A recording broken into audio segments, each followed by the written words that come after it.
Kuna huyu kaka alikuja kuomba ushauri kwangu kwamba alikuwa na mahusiano na huyo mpenzi wake, huyo mwanamke alikuwa anampenda sana. Na kweli huyu jamaa amekiri kabisa kwamba yeye alimtesa mpenzi wake, alikuwa hana time naye, alikuwa hana muda naye, japokuwa dada alionyesha kweli kulipambania hilo penzi ili wakae sawa.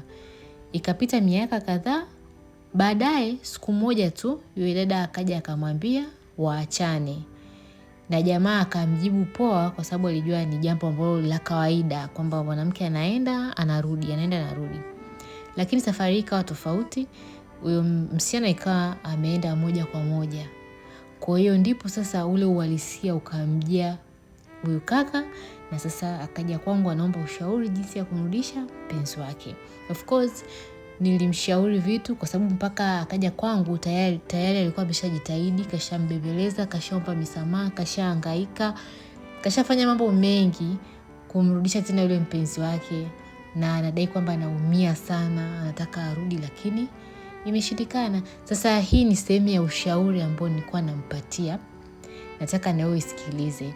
Lakini subscribe, like, share hii video ili wafikie watu wengi, na usisahau kugusa kengele ili nitakapo posti tena ushauri kama huu ambao huwa nawapa watu, na wewe usikilize ujifunze zaidi. Habari, haya nimekusikiliza, nimesikia vizuri ulichoniambia. Of course ya mambo unaniambia so mapya, kwa sababu unajua kila kitu hicho unachoniambia leo ushaye kuniambia tokea mwanzo, jinsi ulivyomtendea mabaya na nini na nini, yote hayo umeshaniambia. Lakini ninachokiona kwako ni kwamba wewe unapata ile hatia, unajihisi mwenye hatia, unajihukumu, unajilaumu kwa makosa uliyofanya. Kwanza nataka nikwambie kwamba kwenye maisha ni kawaida, maana tunaishi hatujui, hamna anayejua kesho yake. Nina uhakika kwamba ungekuwa unajua kwamba kuna siku huyo dada atakuja kukuacha, kuna siku dada anachokiongea kwamba atakuja kukublock kitakuja kutokea kweli, na uhakika kwamba usingeweza kumtreat vibaya, kumfanyia mambo mabaya, kwa sababu ungekuwa unaona kabisa jinsi ambavyo huko mbele utakavyoteseka. Lakini shida ni kwamba maisha haya hayatuonyeshi mbele. Yaani mtu unaishi kwa muda huo, kwamba muda huo unajisikia unapendwa, unaringa, unatamba na nini, unakuwa usikiki, uambiliki, unafanya tu vile vitu unavyojisikia kufanya kwa sababu una uhakika kwamba huyo dada hawezi kukuacha. Unaona? Hatuwezi kuona mbele, na ni kawaida kukosea. Kibinadamu ni kawaida, watu tunakosea sana kwa sababu hatujui nini kitakachotokea mbele ya safari. Sengine mtu anajisikia kabisa kwamba niko tayari kukosea, wala mtu simtaki tena. Lakini utashangaa tu kwamba itatokea siku utajikuta kwamba yule mtu akiondoka, sasa unaanza kuona ule upweke. Unaanza kuona kwamba alikuwa wa muhimu kiasi gani kwenye maisha yako. Na ikishatokea hivyo hutakiwi tena kuendelea kujilaumu. Maana mambo unayoongelea wewe mengi ni mambo yaliyopita. Kwamba ulimnyima simu, ulimnyang'anya simu, ulikuwa unamtukana, ulikuwa unafanyaje. Yote hayo unayosema ni kweli uliyofanya, lakini hayapo sasa hivi. Wala hutakiwi kuendelea kujihukumu. Na ulishaniambia kwamba umemuomba misamaha mingi sana. Mshayaongelea hayo mambo mara nyingi. Na yeye anakuambia amekusamea, ameisha. Lakini akitoka hapo anaendelea kuwa vile vile ambavyo amekuwa. Sasa kitu kingine kwa upande ule dada ni kwamba ni kweli kuna na hii nishakwambia kwamba kipindi kile alikuwa anakupenda sana, na alikuwa labda hata anasali, anamwomba Mungu amsaidie huo upendo upungue kidogo kwenye moyo wake ili apate amani yake. Maana labda alikuwa anampenda mtu ambaye mtu amjali, anamtukana, anamfanyia vitu vyote hivyo. Kwa hiyo na yeye alikuwa anaumia sana. Ni kama unavyoumia wewe sasa hivi. Na yeye alipitia hii hali, ilimuumiza sana. Na akawa anatafuta namna ya kutoka, anatafuta mbinu za kukimbia, kukukwepa. Kwa hiyo na akawa anaitamani sana hiyo siku itakayofika ambapo yeye atakuwa huru tena kutoka kwenye hilo penzi lako, kwenye upendo wako ambao alikuwa anajihisi kama ananyanyasika. Kwa baada ya kutoka na kufanikiwa kweli, siku imefika akaweza kukaa mbali na wewe, kwamba anaweza kusurvive bila kuongea na wewe, anaweza kusurvive bila kukupigia simu wala kukutafuta, anaweza kukublock, kukujibu vitu anavyojisikia. Imefika hiyo time na ana experience ya kule alikotoka, anakumbuka jinsi ambavyo aliumia, enzi hizo mlikuwa mnaishi, anakumbuka. Kwa yeye sasa hivi kujirudisha kwamba aishi yale maisha ya kule ni ngumu, maana anajua kwamba akijishusha kwako nini anachopokea.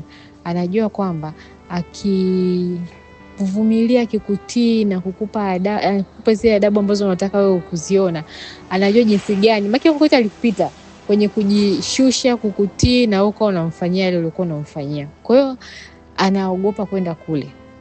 Na ni kawaida kwa binadamu kwamba ukishaweza kuchomoka sehemu ambayo ilikuwa inakuumiza, huwezi tena kujirudisha kirahisi.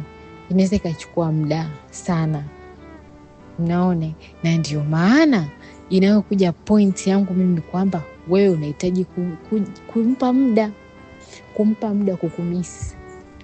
Hawezi kukumisi ndani ya mwezi mmoja tu. Kwa mambo yote ambayo yamefanyika mwaka mzima, labda mnasumbuana hivi, unamfanyia hivi na hivi, afu unataka kwamba ndani ya mwezi mmoja uliomkalia kimya sasa awe okay, awe kashasahau, awe nilikwambia kwamba mioyo ya watu inatofautiana. Labda wewe kwako ni rahisi kuyaachilia. Na ni kwa sababu sasa hivi umejikuta unampenda sana. Lakini kwake inaweza ikawa ngumu kutokana na ile personality yake, jinsi alivyo, jinsi ya maumbile yake alivyoumbwa. Ndio maana anaendelea kwa hivyo alivyo. Nilichoshauri mimi ni wewe kumpa muda mrefu zaidi. Kwa sababu the more mtu anakaa kimya, the more anakusahau. Ni kweli kama ulivyosema kwamba wewe unaogopa sija kanisahau. Ni muhimu sana yeye akusahau kabisa, kwa sababu wewe uliopo kwenye mawazo yake, kwenye akili yake, sio wewe mzuri. Yaani sio wewe mzuri ambaye wewe unasema kwamba kama unapotaka akukumbuke, maana unataka aendelee kukumbuka yale mavitu uliyomfanyia.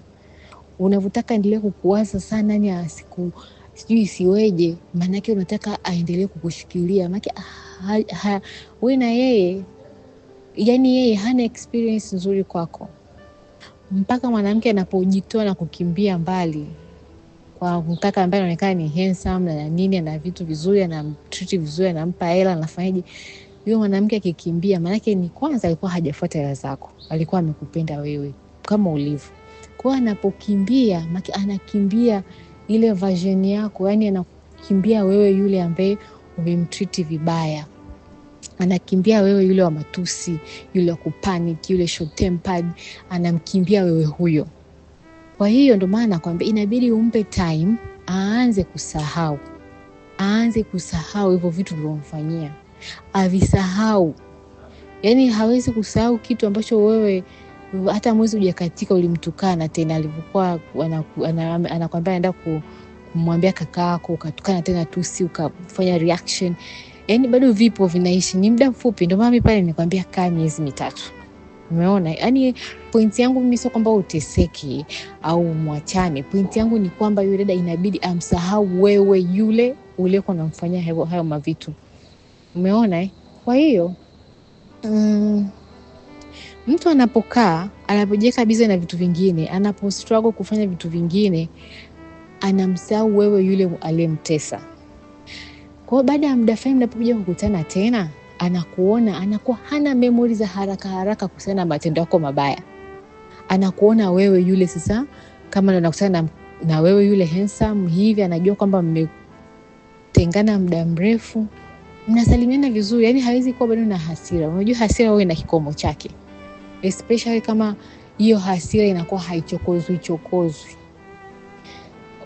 Hiyo hofu ulionayo ni kwamba atakusahau. Yani inabidi akusahau wewe yule hana cha kukumbuka sasa hivi.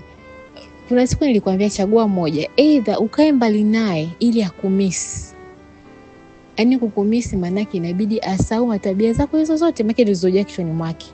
Taratibu siku unavyozidi kuna anazidi kusahau, na zile hasira zake zinapoa. Kwa hiyo itafika time atasema lakini yeye ni binadamu. Atakuwa amejirekebisha. Hata ukimfuata nakwambia atakuwa ana feel kwamba umejirekebisha, kwa sababu umempa muda wa kusahau yale mambo. Na anataka kumiss. Lakini sio kwa muda mfupi. Yaani kitu chochote ambacho unakiona ni kigumu sana kukifanya, ndio kitu sahihi zaidi kukifanya. Hizo njia fupi unazozitafuta ni njia za muda mfupi ambazo zitakuongezea maumivu zaidi. Kwa mimi sio kwamba nakulazimisha ufanye nini, nakushauri kwenye njia ambayo ni sahihi zaidi. kwamba unahitaji kujipa distance, kukaa mbali, ili hata akisikia kwamba ulikuja au upo hujamtafuta, badala ya kuendelea kuwa na hasira na wewe, aanze kujiuliza kwamba kwa nini amekuja hapa nitafuti? Ina maana yeye ameniacha kabisa, akati yeye ndio alikuwa ananichokoza mimi, afu leo yeye anarudi tena nitafuti. Hicho ndo point, kwamba yeye aanze kujitafakari kwamba anakupoteza.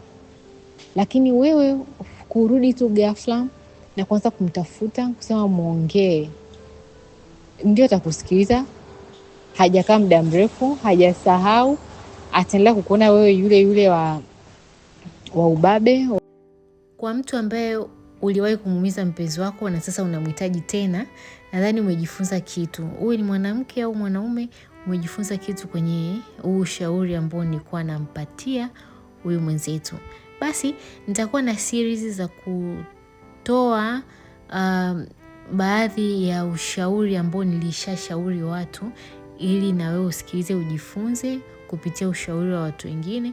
Kwa hiyo usiache kugusa kengele, ili nitakapo posti upate taarifa na uweze kusikiliza habari kama hizi na kujifunza zaidi. Chao.